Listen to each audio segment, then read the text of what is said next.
సహోదరి సహోదరులారా, ప్రభువైన యేసుక్రీస్తు నామములో హృదయపూర్వక వందనాలండి.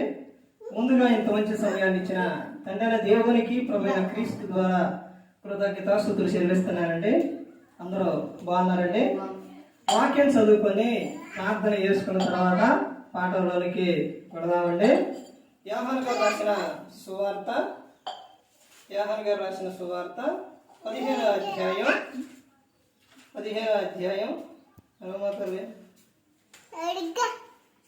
యోహాను గారు రాసిన సువార్త 15వ అధ్యాయం 7వ వచనం. నా యందు మీరును మీ యందు నా మాటలను నిలిచి ఉన్న ఎడల మీకేది ఇష్టం అడుగుడి, అది మీకు అనుగ్రహింపబడును.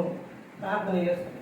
పరలోకమందున్న మా తండ్రి, పరిశుద్ధ ప్రేమ గల తండ్రి, గొప్ప తండ్రి, యెహోవా తండ్రి, మీ ప్రియకుమారుడు యేసుక్రీస్తు ప్రభువు ద్వారా కృతజ్ఞతాస్తుతులు చెల్లిస్తున్నాము నాయన. ఆరాధన క్రమంతట్లో మీరు నడిపించండి ఆయన. వాక్యం బోధించుండగా ఈ లోక జ్ఞానంతో కాకుండా మీ జ్ఞానంతో మాట్లాడే భాగ్యం దయచేస్తారని మా ప్రభువైన యేసుక్రీస్తు నామమున వేడుకున్నాం తండ్రి. ఆమేన్. ప్రభువైన యేసుక్రీస్తు నామములో హృదయపూర్వక వందనాలండి. దేవుని కుమారుడు యేసుక్రీస్తు ప్రభువు ఈ లోకానికి వచ్చిన తర్వాత పరలోక రాజ్యం సమీపిస్తుంది కనుక వారు మనసు పొందమని ప్రకటింప మొదలుపెట్టారు.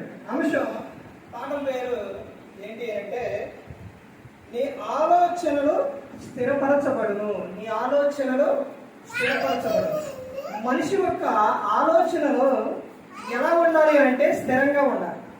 అలా స్థిరపరచబడాలి అని అంటే, స్థిరంగా అలా ఆలోచనలు ఉండాలి అని అంటే ఏం చేయాలి?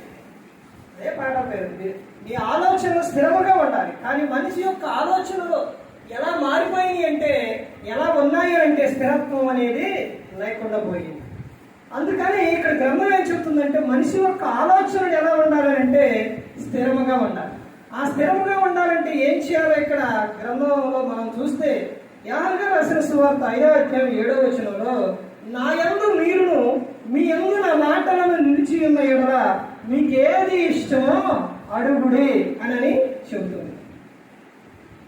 అంటే ఆయన్ని అడగాలి. మనం ఎవరి యందు ఉండాలంటే దేవుని యందు ఉండాలి. సేవ్ చేసి ఇలా